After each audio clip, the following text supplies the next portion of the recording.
They called Millbrook Inn a kindness, a small house with warm beds and sweeter pie. In 1847, two unmarried sisters, the Cunninghams, kept the sign polished, the hearth hot and the ledger tidy. Travelers praised the warm hearth and the soft beds. No one spoke of the cellar. When I stepped into Millbrook that October, the air smelled of wood smoke and old towels.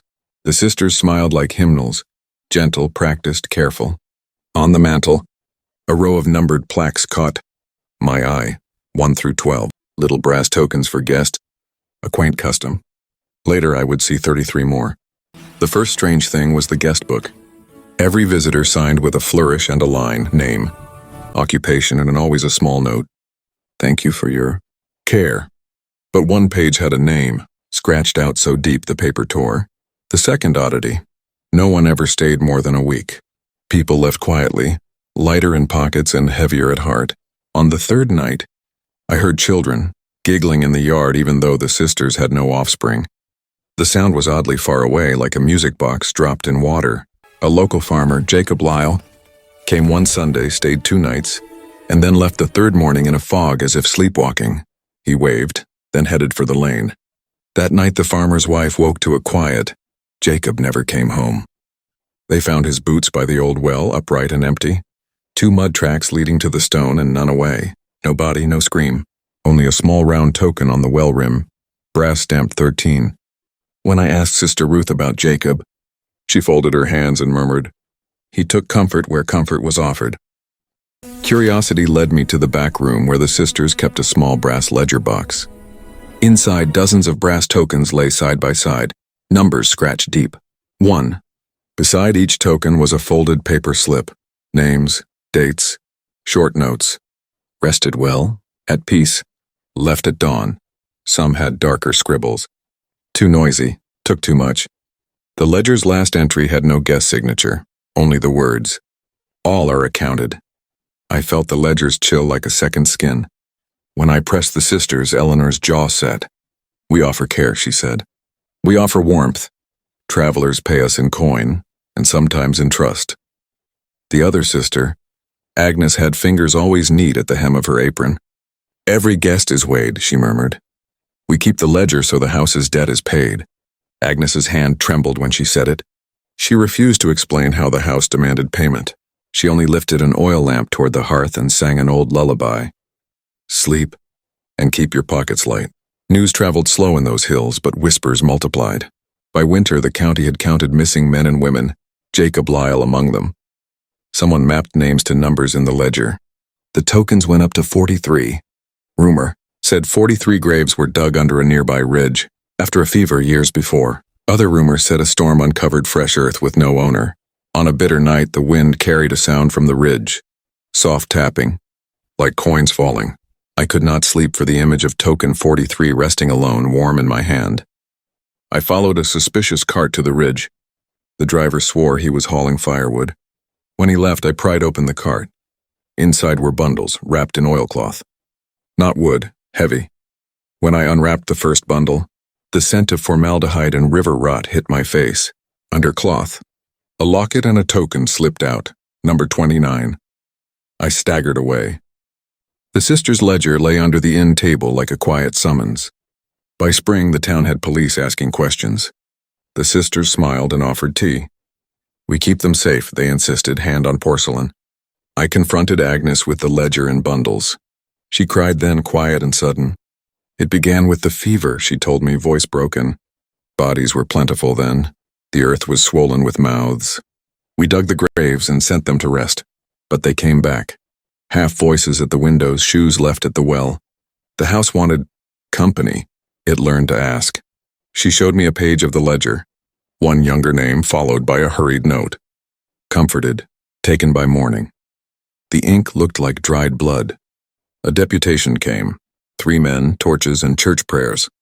They intended to burn the house or drag the sisters to jail. But on the night they marched to Millbrook, the torches guttered and men disappeared. The only evidence left was parted, footprints in new mud and a token left in the road, token 31, and a single scrap of cloth, matching the inn napkins. The sheriff found the remaining. Townsfolk staring at the hearth like pilgrims hearing a sermon they didn't ask for. I returned to the ridge where the graves supposedly lay. The soil was soft where recent rain had loosened the turf. Where the parish had once pushed back the brush, new depressions lay in an odd circle, 43 shallow bowls. Someone, not the church, not my eyes, had dug again. Beneath one mound, a tin box lay corroded. Inside, a ledger page, a child's shoe, a lock of hair, and a token stamped 43. The script on the page told of a fever, the river's wrath, a burial done in haste, and a vow, never let their absence be plain. At the county records I found a journal, a traveling minister's notes. He wrote of 2 sisters who were midwives and caretakers during a fever, bodies piled high. Villagers begged the sisters for charity. The minister wrote that the sisters swore an oath to offer love to weary travelers, so the house itself might be spared a darker hunger. In the minister's shorthand, they bartered bodies for bread. The house kept count and made claim. It read like devilry, like midwives consigned to saving some and trading others for quiet. Or worse, keeping them in service of the inn. I cross-referenced missing persons with the ledger tokens. Names matched, dates aligned with the epidemic years, and several names matched bodies later found near the river. Folk called them drowned. I called them ledger entries. The ledger was not a kindness list. It was a tally. When I confronted Eleanor again, she said without anger, only a tired explanation. We gave them rest. The house fed on grief, it calmed. It keeps its own. She placed token 43 in my hand then and said, now you hold a number. You will understand. I nearly dropped it. Spring returned, and with it a crowd of kin, ministers, and men with shovels. They intended to give the dead proper rites. At dusk, the group assembled at Millbrook.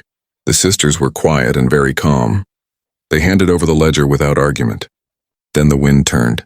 The river that had once flooded huffed like a living thing. Candle flames bent away from the hearth as if a giant breath passed through. The leader of the deputation placed token 43 upon the largest mound and struck the ground thrice. For a moment nothing happened. Then from the soil came the sound of nails, tapping, not human, but like pots dragged underground. The sky filled with a low, distant chorus, the voices of those counted in the ledger. They were angry. They wanted names, not tokens. The ground ruptured like old stitches. From every shallow bowl something pushed up. Not living, not yet dead, but shapes furred in earth. Hands that had no business opening soil reached for the ledger. People screamed and stumbled. The sisters stood like midwives at a birthing, soft tears on their cheeks. We tried to make them sleep, Agnes said. We tried to count them so they would be still. But counting is not mercy. Counting is ownership. When dawn came, the ridge had been scoured by wind and rain and grief. 43 shallow marks remained. Some villagers said the sisters spat into the ground and prayed their names. Others swore they saw small figures walking hand in hand toward the river and vanished beneath a swirl of foam. The sisters surrendered to the magistrate. They did not resist. Before they left, Eleanor clasped my hand and said, we offered love to keep the house. Sometimes love is what it asks, not for you, but for itself. Her eyes were not pleading. There was a sleep in her face as if she had finally lain down a long, exhausted child.